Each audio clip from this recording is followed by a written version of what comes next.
Buenas tardes, bienvenidos. Estamos en Justicia Social. Este es nuestro tercer programa. Mi nombre es Marcela Di Stefano y estoy conduciendo junto con Luis San Martín. ¿Cómo estás? ¿Bien? Bien, frío, ¿no?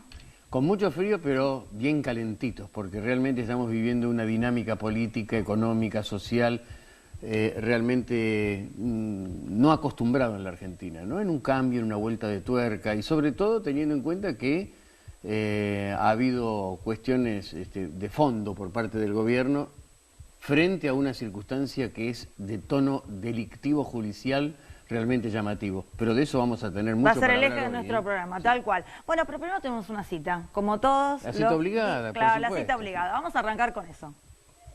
A violar la Mi ley. mano derecha, que José López, que chupaba las medias y otras cosas. esa es nuestra felicidad.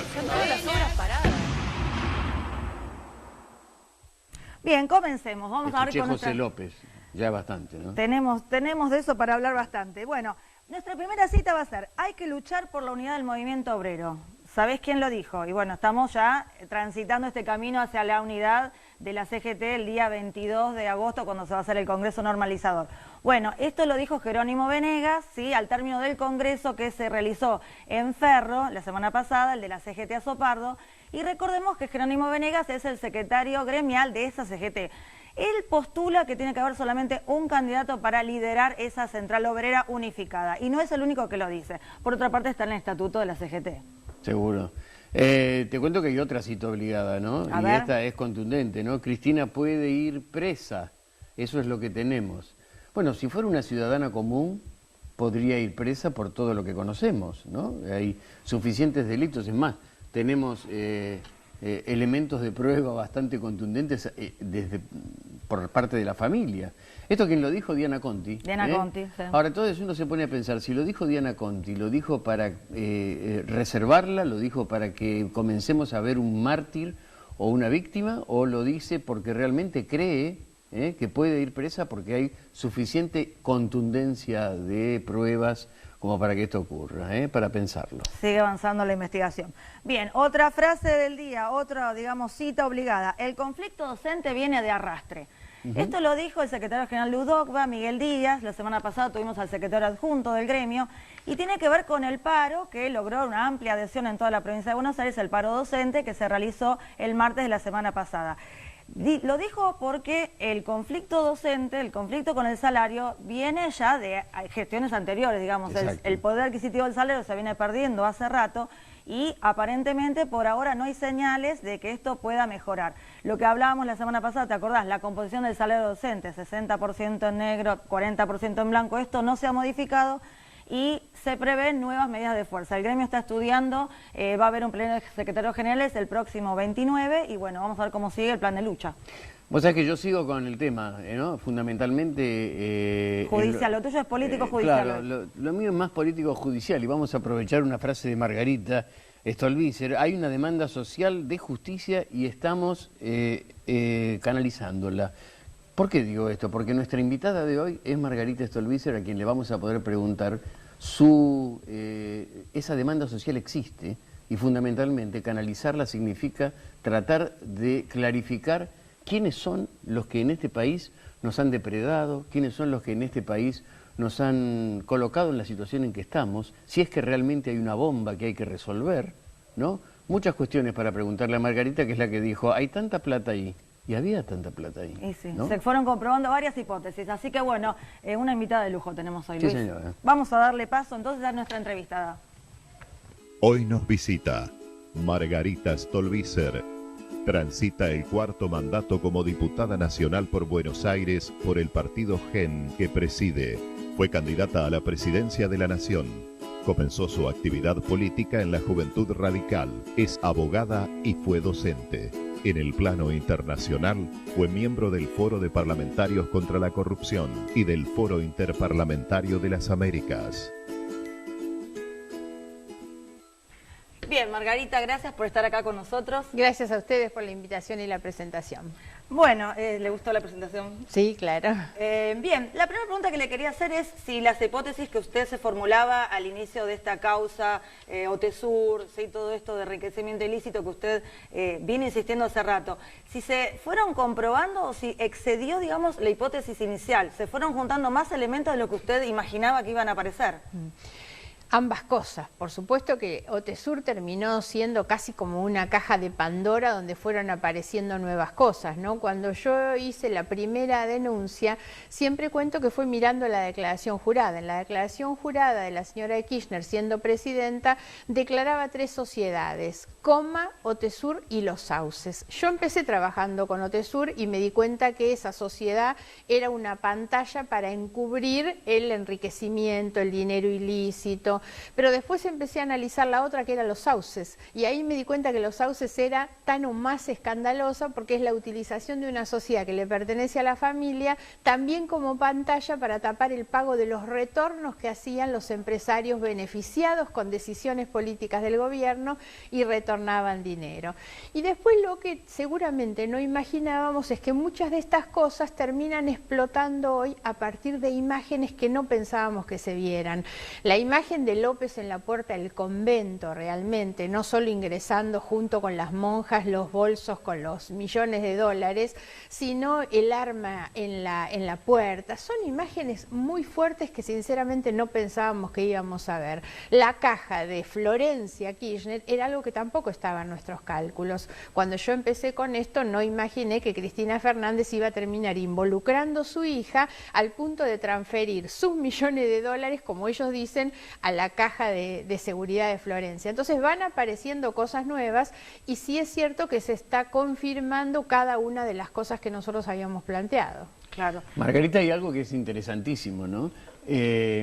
Porque en el medio están los procedimientos y uno se da cuenta de que en algunos procedimientos siempre hubo alguna traba, o una monja o supuesta monja que no dejaba entrar a un lugar, o una caja que no se abría. Evidentemente, esto además de la prueba contundente del resultado final, está también todo el proceso previo que lleva a la sospecha, finalmente a la sospecha, y de la sospecha al hecho ha habido un trecho chiquitito, ¿no?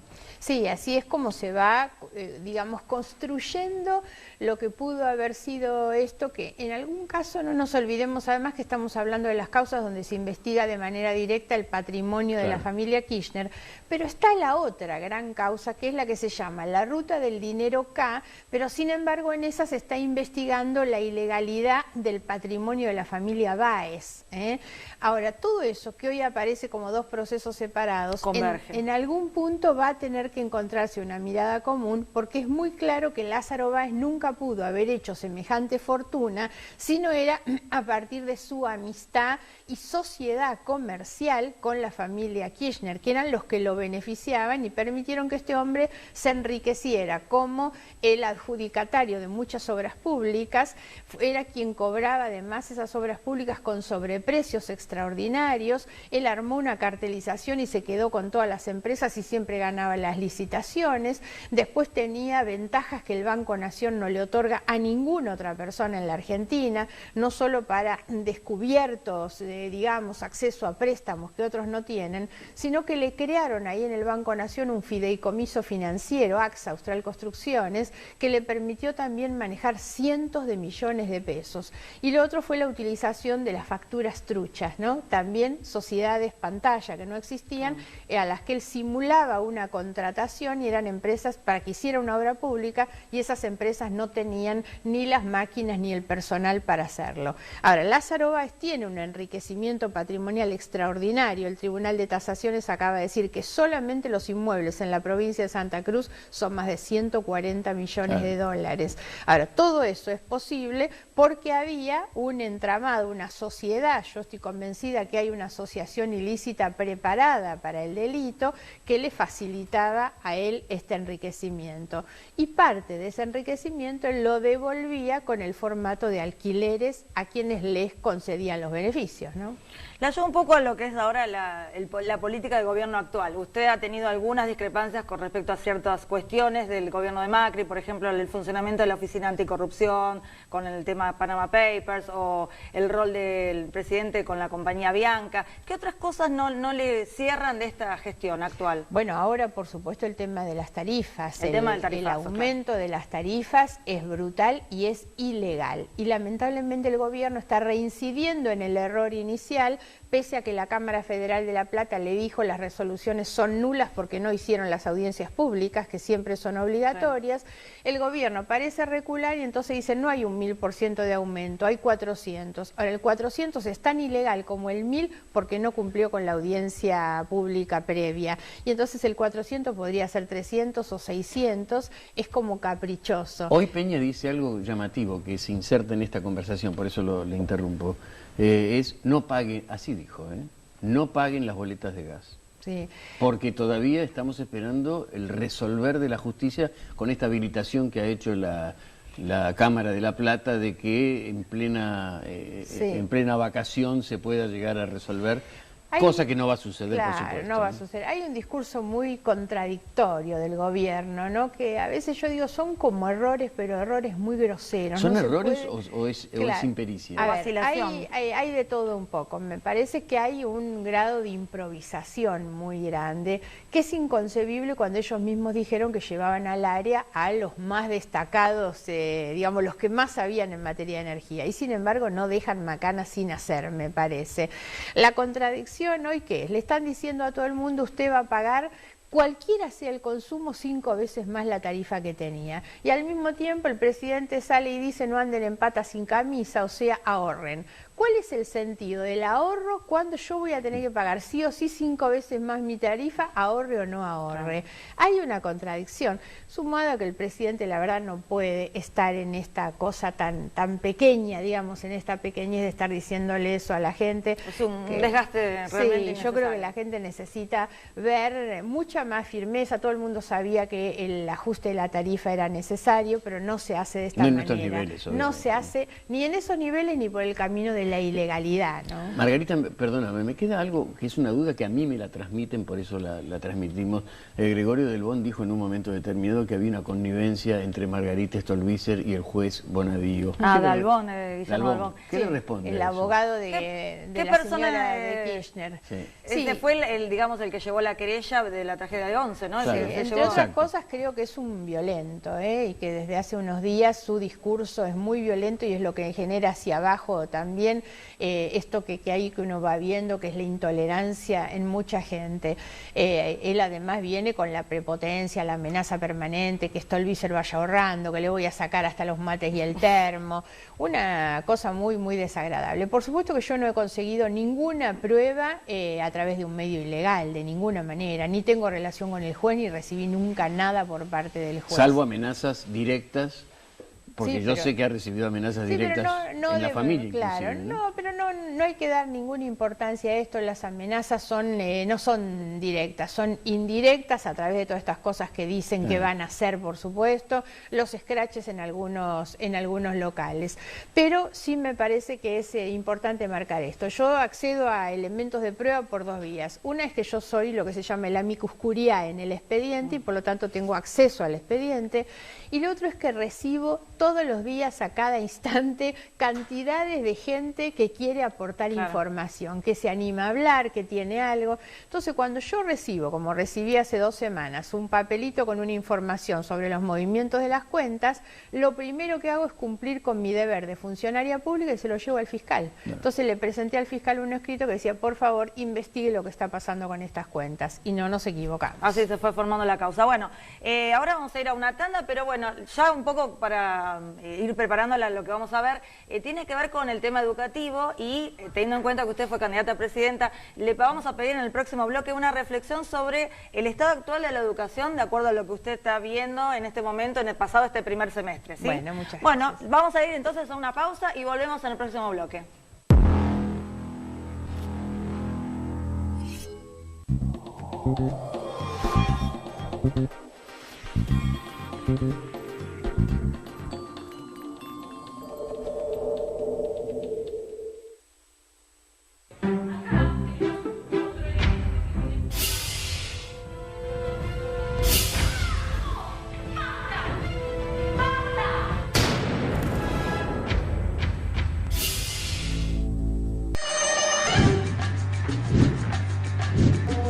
De haber logrado que nos votaran el presupuesto en el mes de enero, en sesión extraordinaria, presupuesto que nos permitió empezar a hacer todas estas rutas, de las que hablo, de la reactivación de obras en las escuelas que estaban paradas, de la reactivación de obras en las escuelas que estaban paradas.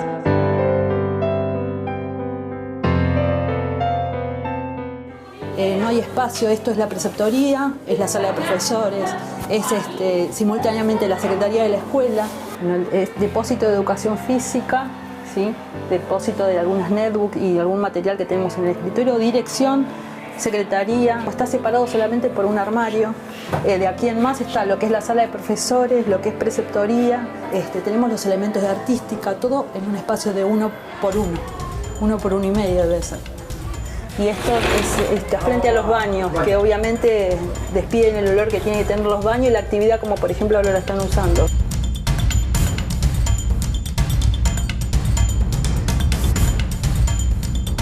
No, me imagino escuelas mejores, desde lo edilicio, lo salarial docente.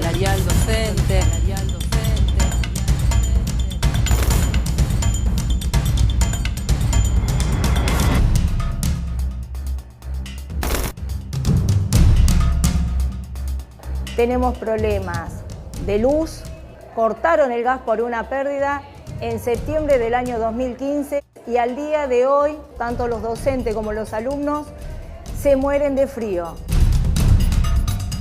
Los vidrios rotos se han caído más de 3 veces arriba de los maestros de los alumnos porque no tienen sostén y no están amurados.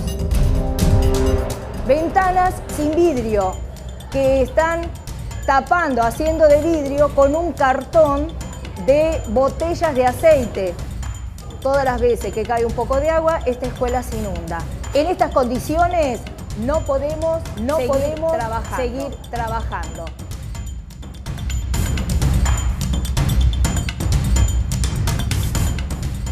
El baño se llueve, hay una gran pérdida de agua cuando llueve.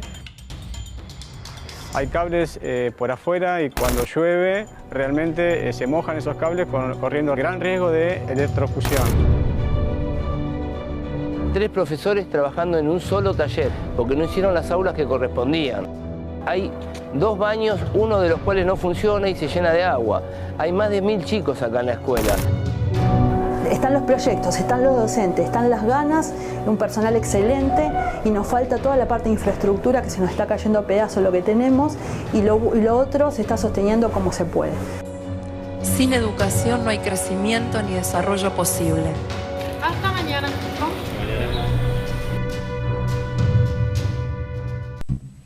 Bien, tenemos entonces este informe en las escuelas de Esteban Echeverría, vemos el estado digamos, de la infraestructura escolar, no es, digamos, algo nuevo, no es un proceso nuevo, pero es años de desgaste que aparentemente por ahora no hay señales de mejorar. ¿Usted qué opinión le merece todo este informe? A ver, primero tomo obviamente lo que decía la docente recién. Sin educación no hay posibilidad de crecimiento ni desarrollo.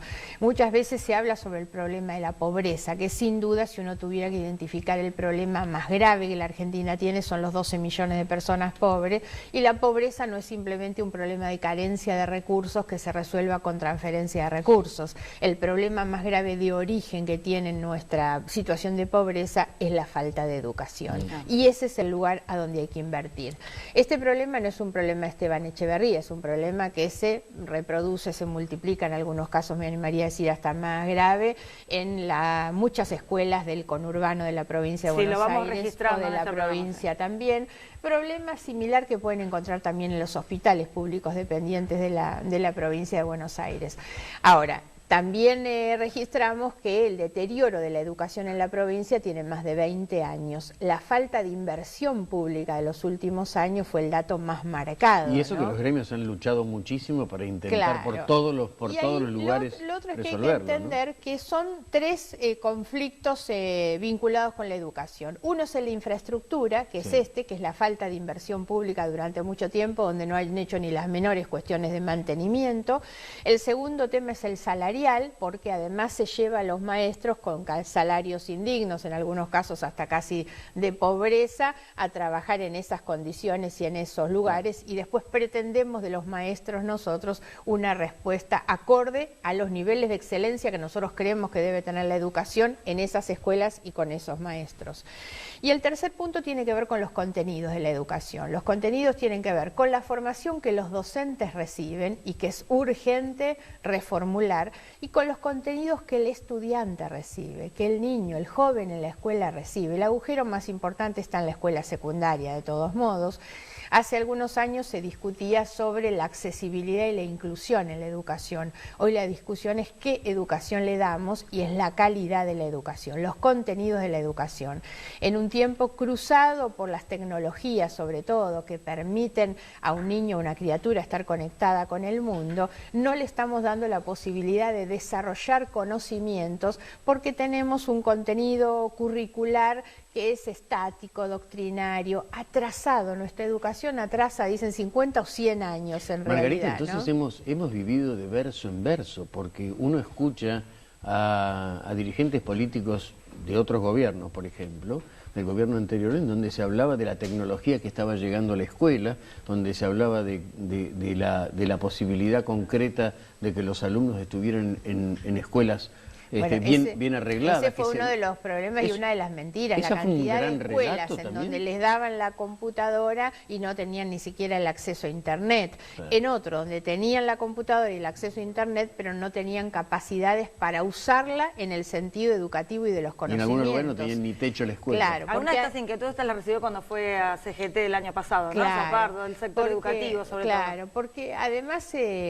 otra cuestión que tiene que ver con esto es que en realidad la educación, la escuela, por supuesto, termina cumpliendo más un rol social que el rol de construir, formar y transmitir conocimientos. La escuela no puede perder el sentido pedagógico y sin embargo vemos que en la mayoría de estas escuelas el docente tiene que estar atendiendo los problemas de violencia familiar con los que vienen los chicos, atendiendo los problemas de infraestructura. Un amortiguador social. Claro, ¿cuántas veces el docente es el que tiene que andar cambiando la lamparita y viendo qué pasa y atendiendo al chico que se le desmaya porque viene sin comer también, ¿no? Entonces, son muchas cosas las que hay que recomponer en este momento.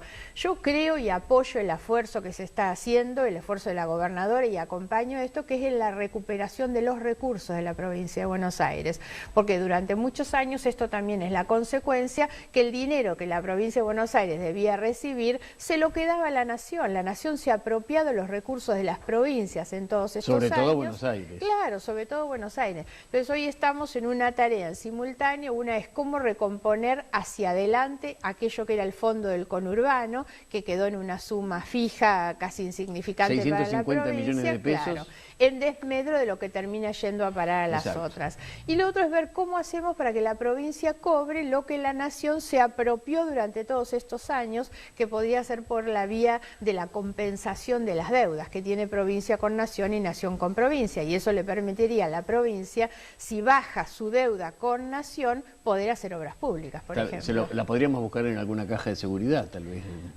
Bueno, pero es un dato muy importante, claro, porque, Luis... ¿A dónde va a ir ese dinero? Sobre todo, cuando nosotros hablamos de la riqueza y del patrimonio de Lázaro Báez, esa plata era toda de infraestructura, toda del área de infraestructura y de obras públicas. Lópezito era el secretario de Obras Públicas, y en Obras Públicas entran las obras públicas que no se hicieron en las escuelas, en los hospitales, en las rutas. La gente se mata en las rutas sin terminar, sin hacer, porque se quedaron con la plata, ¿no? Como nos pasó con la tragedia de Once, la plata que estaba destinada a los trenes. ordenes. Me quedo con este concepto de Margarita de sostener al docente, que es a su vez el que sostiene la escuela pública, Claro, ¿no? Sobre por todo con una supuesto. política salarial acorde a lo que se pueda, por lo menos en este momento en la provincia de Buenos Aires. Por supuesto. Bien, estamos entonces con Margarita Stolbizer terminando ya con el tema educativo. ¿Tenés alguna pregunta más de política?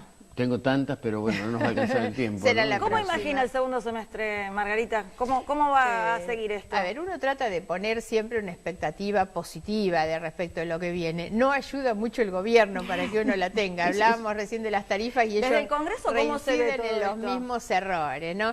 En el Congreso se ha logrado establecer un marco de acuerdo y de discusión que creo que es importante. Está trabajando mucho el Sí, Congreso. las leyes que han llegado, o sea, entraron como proyectos de ley y salieron como media sanción de leyes mejor que como habían entrado. ¿Qué quiero decir? El oficialismo acepta que debe encontrar en la oposición el consenso para mejorar Es un dato y la magnífico oposición eso. sabe que tiene que cooperar para que las cosas salgan mejor. Entonces, en ese punto me parece que estamos mejor. Yo por eso tengo una esperanza, pese a muchas críticas que yo tengo sobre el gobierno, tengo la esperanza de que estamos transitando un tiempo mejor. Margarita... Ya dejó de ser la escribanía. Claro, para cerrar mi parte por lo menos, a veces uno estima o sobreestima a los gobiernos, ¿no? Sobre todo si uno los vive tan de cerca como me pasa a mí. Pero en este caso se puede hablar que es un gobierno que todavía no ha encontrado su rumbo entre halcones y palomas, entre aquellos que quieren ajustar muy rápidamente y los que quieren meterle un poco de pausa para poder hacer las cosas más socialmente posibles. Es evidente el conflicto interno que existe, ¿no? El ministro de Economía es el que nos habla de bajar la inflación. En realidad hay 5 ministros de Economía. Claro. ¿no? El de Hacienda, digamos, y Finanzas Claro. nos dice que quiere bajar la inflación y el otro sube al 1000 y pico % las tarifas. Es bastante difícil bajar la inflación con las tarifas en esos niveles. Y se ve dentro de este equipo económico con tantos ministros varias, digamos, desavenencias que creo que deberían ser ajustadas. Igual, Prat Guy es optimista. Dice que el año que viene vamos a tener el salario por arriba de la inflación. Vamos a ver si eso se comprueba. Bueno, gente, muchas gracias, Margarita, por haber estado con nosotros. Nos despedimos hasta la semana que viene. Síganos, por favor, en Facebook, en Twitter, en las redes sociales. Esto fue Justicia Social. Gracias.